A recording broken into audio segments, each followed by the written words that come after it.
Le Monde diplomatique, 1er octobre 2012. Article 1, avec les Guillaume Pitron.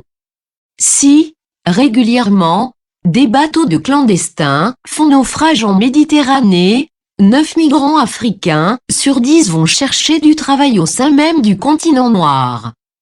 Pays émerge, l'Afrique du Sud attire chaque année des milliers de jeunes qui prennent tous les risques pour atteindre ce nouvel Eldorado.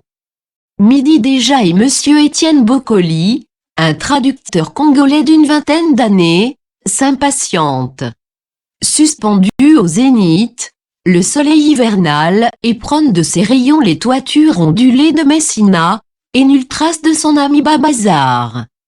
Depuis 7 heures, ce Sénégalais est reclus avec des centaines de clandestins dans le centre d'accueil des réfugiés de cette bourgade sud-africaine, en bordure du Zimbabwe.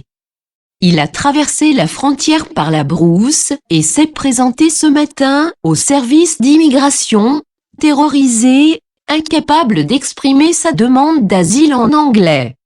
Je lui ai servi d'interprète, poursuit Monsieur Bokoli, qui attend quelques rangs, en retour. Un avion de Dakar à Kinshasa, un autre jusque Lubumbashi, puis un mois d'errance en Zambie et au Zimbabwe, comme Babazar, des milliers de clandestins venus des confins de l'Afrique subsaharienne rejoignent, chaque année, Messina par la voie routière, rapporte Monsieur Pilo Como, au bureau local de l'Organisation internationale pour les migrations, OIM. Contre quelques centaines de rangs, des tindiqueurs, passeurs, zimbabwéens dépaissent les triples clôtures barbelées et facilitent la traversée du fleuve Limpopo. Hommes, femmes, enfants, tout le monde passe à la nage dès la nuit tombée, détaille Monsieur Como.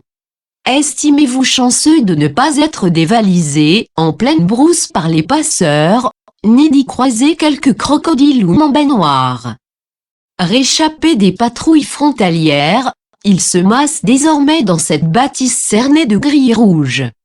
De la Somalie à la Mauritanie, du Tchad au Zimbabwe, toutes les ethnies du sous-continent y ont ce matin dépêché un émissaire. Les voilà, camailleux de teinte ébène, qui quittent le centre au compte-gouttes, un permis de séjour temporaire à la main. Mêlé dans cette palette d'Afrique, Babazar. Ou plutôt, un homme apeuré que l'on retrouve à la gare routière, tandis qu'il s'engouffre dans un taxi collectif. Ses membres frémissent, ses lèvres frissonnent. Il a réussi, et pourtant la crainte d'être arrêté à l'orée de la dernière frontière demeure vivace. Tout au plus ce trentenaire bredouille-t-il quelques mots. La camionnette n'est plus qu'un point blanc sur la route de Johannesburg. Monsieur Bokoli dit croiser en moyenne 5 Ouest-Africains chaque semaine. Surtout des Sénégalais et des Ghanéens. C'est fou la route qu'ils ont faite. Un voyage encore plus dur que la vie qu'ils ont fui. À Johannesburg, Monsieur Ismaël Fofana en sait quelque chose. Des candidats au voyage m'appellent tous les jours de Côte d'Ivoire, rapporte ce rescapé parti d'Abidjan quelques années plus tôt. Ils se foutent de mes mises en garde. Depuis la Coupe du monde de football de 2010, ils ne rêvent que de l'Afrique du Sud. À 9000 km de macadam et de pistes, Abidjan, une des capitales économiques de l'Afrique de l'Ouest, dresse ses tours fières et défraîchies au-dessus de la lagune bordant le golfe de Guinée.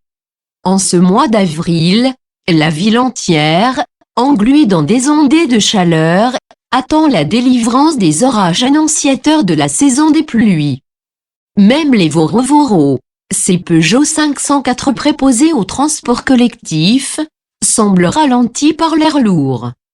Nikon argentique pendu au cou, Monsieur Razak Bakar, photographe à la démarche titubante, a fait le deuil de la « belle époque » du président Félix Houphouët-Boigny, de crise économique, atteinte au multipartisme, guerre civile.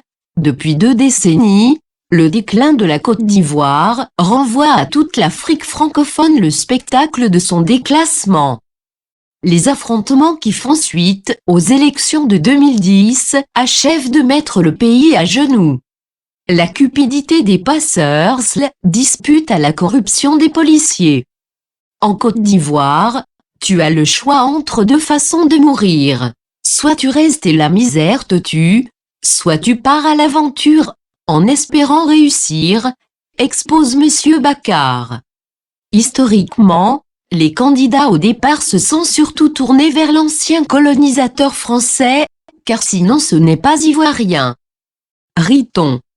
Mais, de culturel, l'émigration a pris une coloration économique.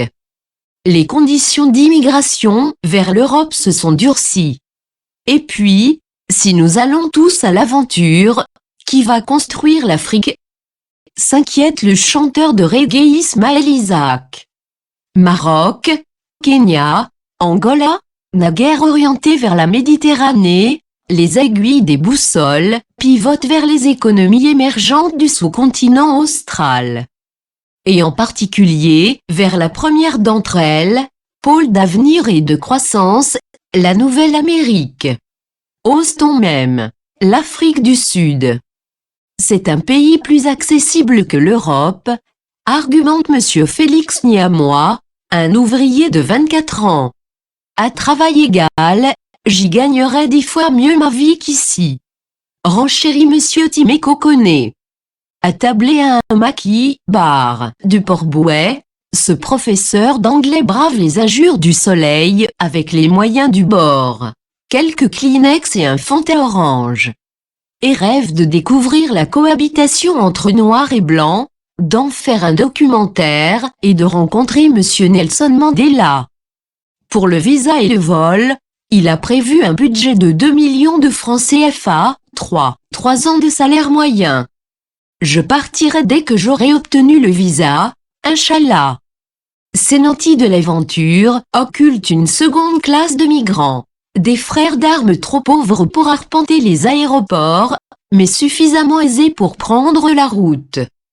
J'ai assez économisé pour effectuer le trajet en quelques semaines, assure Monsieur Falabouanama.